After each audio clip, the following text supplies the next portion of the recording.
Acara dalam rangka pengecekan kendaraan dinas roda 2, roda 4, roda 6 dan kendaraan angkutan sungai speedboat tahun 2019.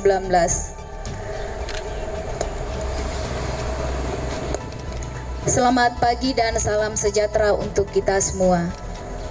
Yang terhormat Bapak Bupati Kabupaten Mapi, yang kami hormati Bapak Sekretaris Daerah Kabupaten Mapi, yang kami hormati para asisten di lingkungan pemerintahan Kabupaten Mapi, yang kami hormati Kepala OPD se-Kabupaten Mapi, yang kami hormati Bapak Ibu hadirin yang hadir pada saat ini. Izinkan saya menyampaikan laporan sebagaimana surat yang telah disampaikan dalam rangka penataan aset pemerintah daerah Kabupaten Mapi. Maka pada hari ini, Rabu, tanggal 27 Maret 2019 dan akan berlangsung selama 3 hari, akan dilaksanakan apel kendaraan yang merupakan aset pemerintah daerah. Sedianya data harus sudah disampaikan kepada Dinas Perhubungan untuk menjadi acuan dalam rangka apel kendaraan ini. Tetapi sampai dengan hari ini dilaporkan bahwa baru 8 SKPD yang menyampaikan laporan data aset kendaraan roda 2, roda 4, roda 6 dan kendaraan air. Oleh karena itu, lewat kesempatan ini kami mohon untuk data tersebut agar segera dilengkapi untuk menjadi acuan dalam pemeriksaan atau pengecekan kendaraan. Selanjutnya kami mohon dengan hormat agar Bapak Bupati dapat menyampaikan arahan sambutan sekaligus membuka acara apel kendaraan roda 2, roda 4, roda 6 dan kendaraan air pada pemerintah Kabupaten Mapi. Demikian yang dapat kami sampaikan. Mohon maaf atas segala kekurangan. Selamat pagi dan salam sejahtera untuk kita semua. Sehubungan dengan acara hari ini, yang pertama, kenapa kita harus mulai start hari ini? Karena memang waktu kita untuk agak santai dan lambat itu sudah selesai. Sehubungan dengan waktu kami kerja, saya dan Wakil Bupati adalah sifatnya terbatas, tetapi kami harus memandu seluruh kegiatan yang ada hubungan dengan penyelamatan dan bagaimana memperbaiki seluruh rangkaian kinerja pelaksanaan tugas-tugas fungsi. Untuk itu mohon pengertian dan keikhlasan dari setiap hati orang yang bertanggung jawab untuk kepentingan daerah ini, untuk membantu proses ini bisa berjalan dengan baik, dengan penuh rasa tanggung jawab. Itu yang kami minta untuk hadir pada saat ini. Kalau melihat jumlah kendaraan yang ada, persentase 50% belum target kami dapatkan per hari ini. Sebentar kami akan coba uji salah satu sopir atau 2 sopir, coba masuk dan mulai start mobilnya, itu dia startnya bagaimana. Saya mau melihat protap yang selama ini dorong lakukan ini sudah benar atau tidak dari pagi hari.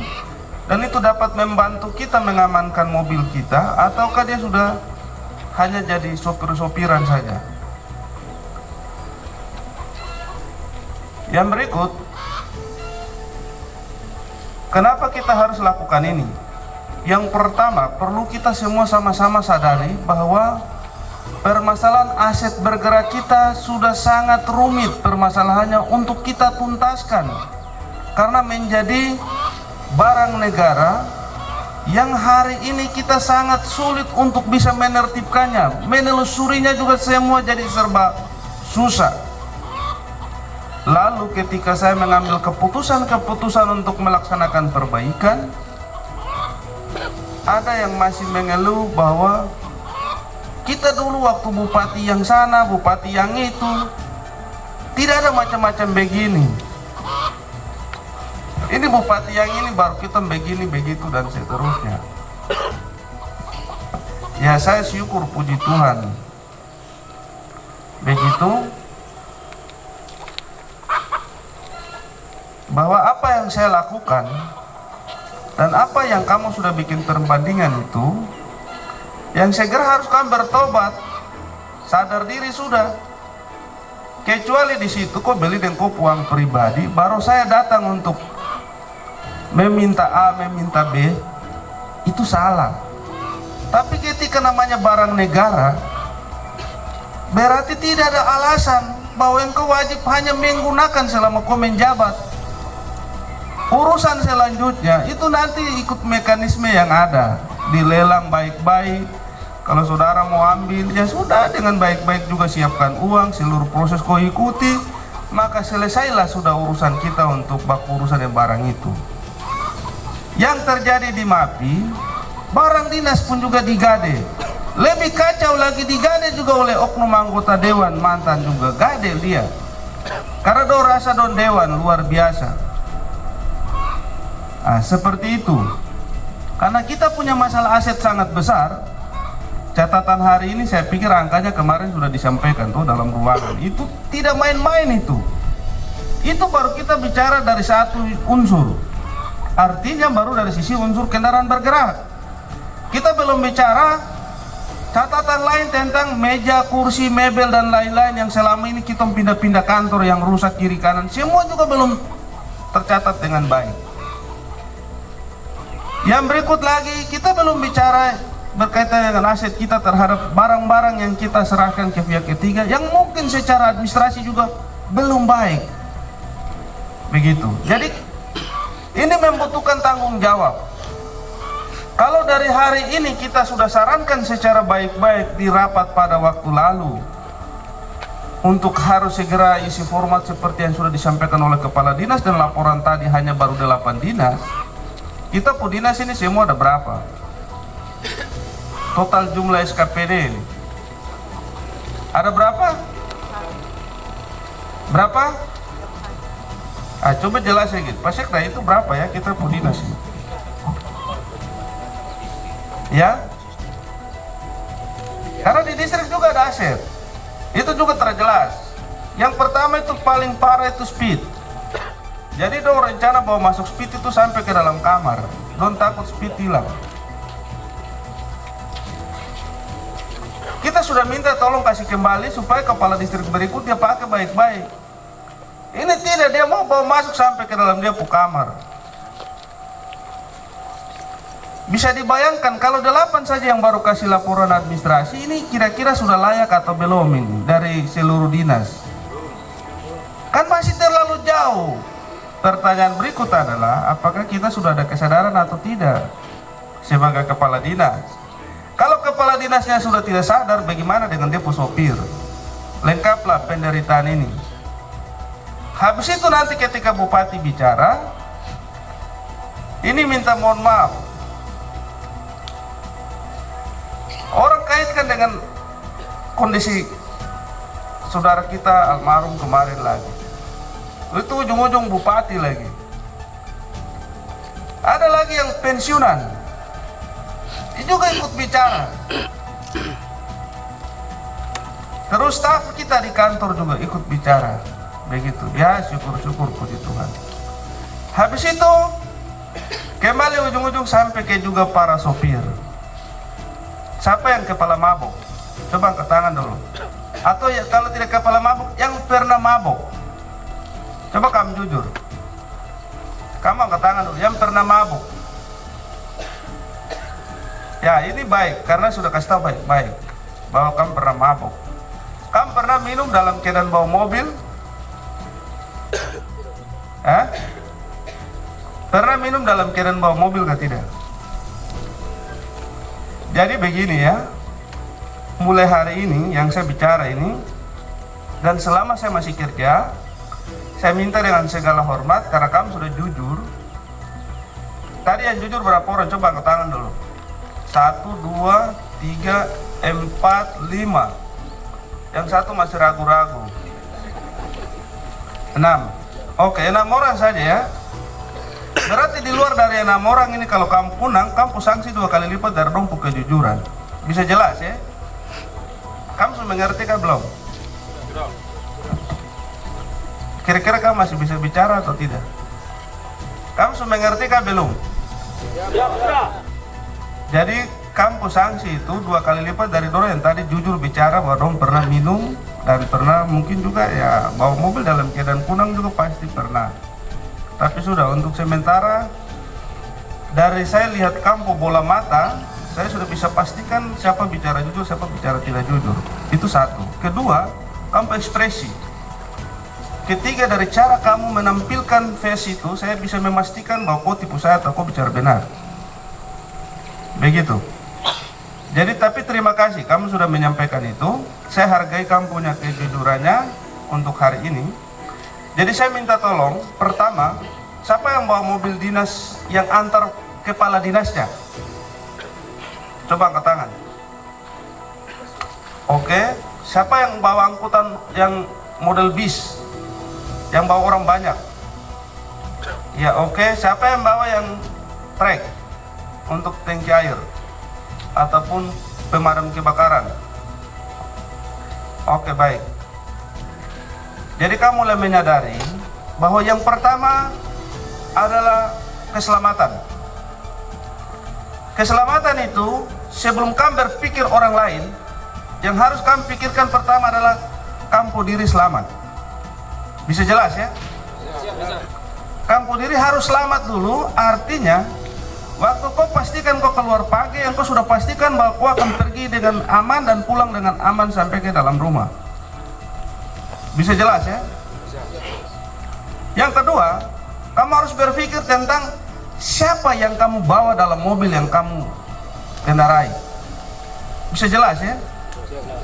Kalau itu seorang kepala dinas, kamu pernah antar kepala dinas terus dia mengantuk tidur dalam mobil?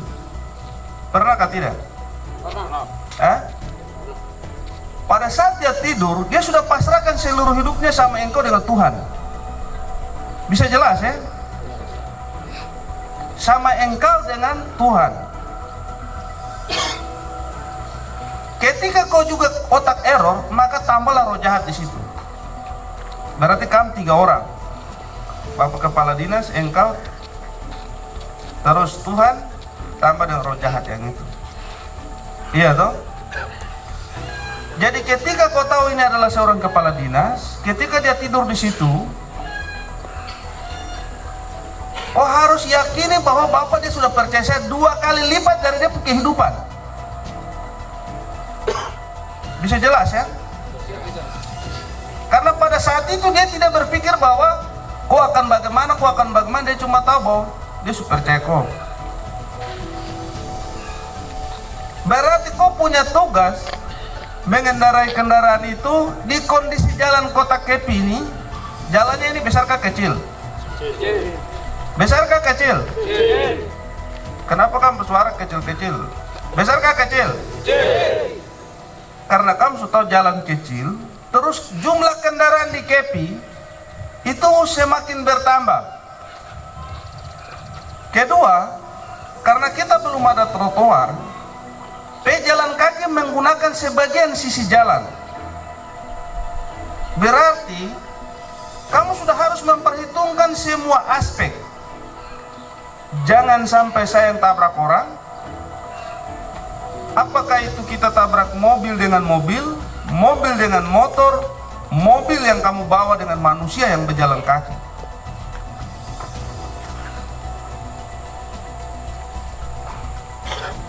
Itu yang kedua.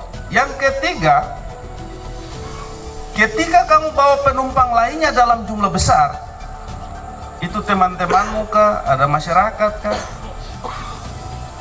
kamu harus menyadari bahwa kamu bertanggung jawab memberikan pengamanan secara total juga sama mereka. Yang berikut, kamu mau bawa tangki air kah, mau bawa mobil besar ataupun kecil, kamu harus berpikir bahwa kita tidak boleh mencelakai orang lain. Artinya mungkin orang itu dia datang dengan penuh harapan, dia pergi bawa sayur ke pasar, terus tiba-tiba karena kamu ada mabuk dan lain-lain, karena laju dan lain-lain, akhirnya kamu tabrak dia yang notabene dia tidak pernah salah sama kamu orang. Dia ada istri dan anak-anaknya berharap mungkin bisa dapat, ternyata kamu sudah hajarnya di tengah jalan. Seperti itu.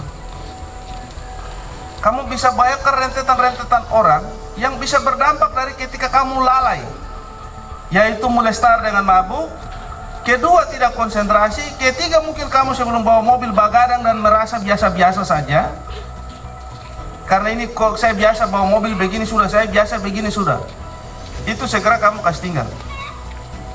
Bisa jelas ya? Karena kalau yang kembali ke pertama kamu yang celaka, apakah itu kecelakaan tunggal ataupun bagaimana, siapa yang masih bujang? Syukurlah kalau bujang, berarti kau keluarga saja, karena kau belum berkeluarga, nanti di surga baru kau berkeluarga. Yang sudah berkeluarga pasti kau harus ingat bahwa kau istri anak dong mengharapkan kau kehadiran pulang. Iya toh? Jadi kalau kau ada apa-apa di jalan atau di tempat kerja, kan kasihan sama mereka itu di rumah. Tapi yang bujang-bujang, yang karena aku rasa saya tidak ada istri anak, ini kan saya sendiri. Tapi kan ada kau orang tua dan kau punya sanak saudara lain. Jadi minimal kamu sudah berpikir bagaimana saya ini harus lebih hati-hati dalam mengemudi.